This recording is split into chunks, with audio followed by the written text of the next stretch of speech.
جیسے کہ مرکزیہ کے جو ہوٹل ہیں ان میں اکثر بیڈ کی پاؤں والی ڈائریکشن حرم یا مسجد نبی کی طرف ہوتی ہے. ہاں جی، میں آپ کو بتاؤں پہلی بات یہ ہے کہ ایک چیز ہے تقویٰ، ایک ہے فتویٰ. فتوے میں تو کسی کے نزدیک قبلہ رخ پاؤں کرنا گناہ نہیں ہے.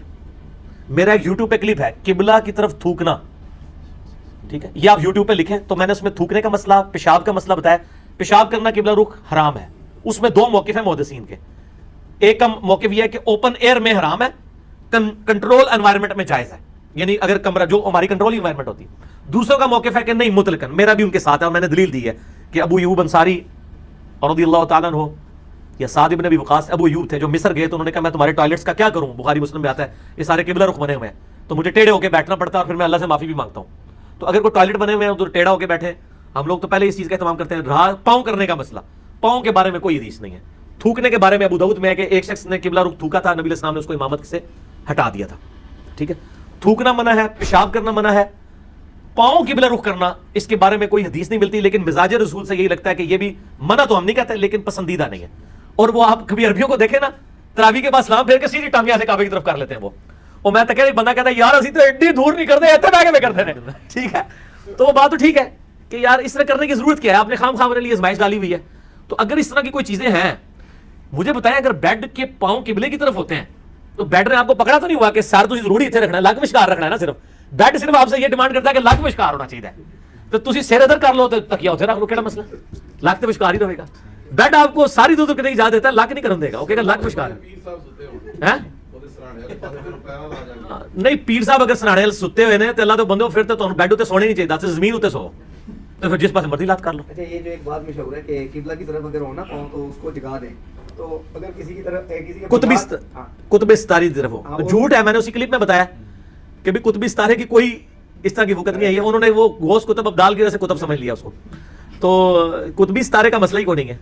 اگر کسی مسجد میں زیادہ اچھا اہتمام ہے، آپ کے گھر میں گیزر نہیں ہے، مسجد میں ہے، صاف ستھرا ہے، بیٹھ کے وضو کر سکتے ہیں.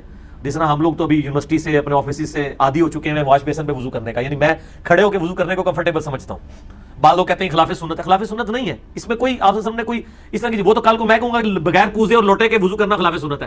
ٹوٹی خلاف سنت نہیں ان کو نظر آ رہی ہے، کھڑے ہو کے خلاف سنت ہے. بھائی کھڑے ہو کے جن چیزوں سے منع کیا گیا تھا وہ منع کر دیا گیا. کھڑے ہو کے ایسی جگہ پہ پیشاب کرنا کہ چھینٹے پڑے وہ منع ہے. اگر آپ کے اوپر چھینٹے نہیں پڑتے یا غسل کے دوران کھڑے ہو کے پیشاب کرتے ہیں اور بعد میں اپنا جسم دھو لیتے ہیں تو کھڑے ہو کے پیشاب کرنا بھی سنت ہے. بخاری میں حدیث ہے، امام ترمذی نے باب باندھا ہے کہ کھڑے ہو کے پیشاب کی ممانعت. اس کے بعد انہوں نے باب باندھا ہے کہ اس کی رخصت مرد کے لیے کھڑے ہو کے پیشاب کرنا بھی سنت ہے اگر اس کے جسم کے اوپر چھینٹے نہ پڑے، یعنی بلندی سے وہ نیچے کی طرف. نبی علیہ السلام نے خود کیا مرد کے لیے، عورت کے لیے تو ظاہر پاسبل نہیں ہے. اچھا، واش روم میں جتنی دفعہ بھی جائیں، چاہے حاجت کے علاوہ کسی کام بھی جائیں، تو اس میں جاتی دفعہ اور نکلنے کے بعد دعا جو ہیں وہ پڑھنی ضروری ہے اور ان کا اچھا ہے فائدہ نہیں. صرف جب آپ پیشاب کے لیے جائیں گے پھر ہی دعا مانگیں گے نا، اس کے علاوہ نہیں.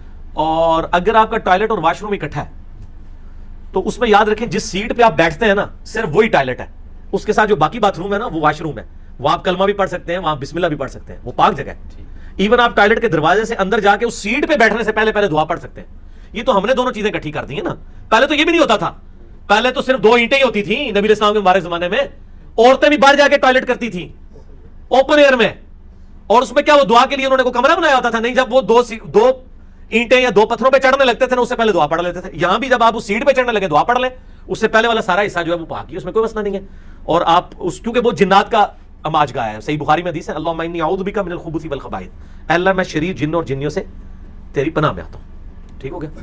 تو اس اعتبار سے آپ ٹوائلٹ میں وضو کرنا سنا ہے کہ وہ اس میں وہ کہتے ہیں جو اپنا ذہن ہے اس کا وہ کمزور ہو جاتا ہے. یہ مجھے پتا ہے صوفیوں کی روایتیں ہیں کہ جو اس کے بعد وہ کہتے ہیں ٹوائلٹ والی جگہ پہ غسل کرنے سے بھی عقل زائل ہونے کا خدشہ ہے. ان کو کہیں کہ اب آپ اپنی عقل کا علاج کرائیں. ٹوائلٹ میں کوئی بھی شخص وضو کرتا ہی نہیں ہے. بتائیں کون ٹوائلٹ میں وضو کرتا ہے؟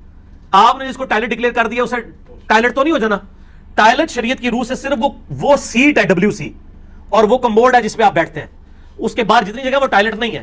اگر کہ وہ بھی ٹوائلٹ ہے ہم نے ڈکلیئر کیا، آپ کے ڈکلیئر کرنے سے تو نہیں ہوگا. ان کو پوچھے کہ نبی علیہ السلام کے مبارک زمانے میں تو صرف 2 اینٹوں اور پتھروں پہ بیٹھتے تھے تو ٹوائلٹ پیچھے سے سٹارٹ ہوتا تھا، اوپن ایئر میں بیٹھ کے کرتے تھے تو وہ تو پھر سارا ہی ٹوائلٹ ہو گیا.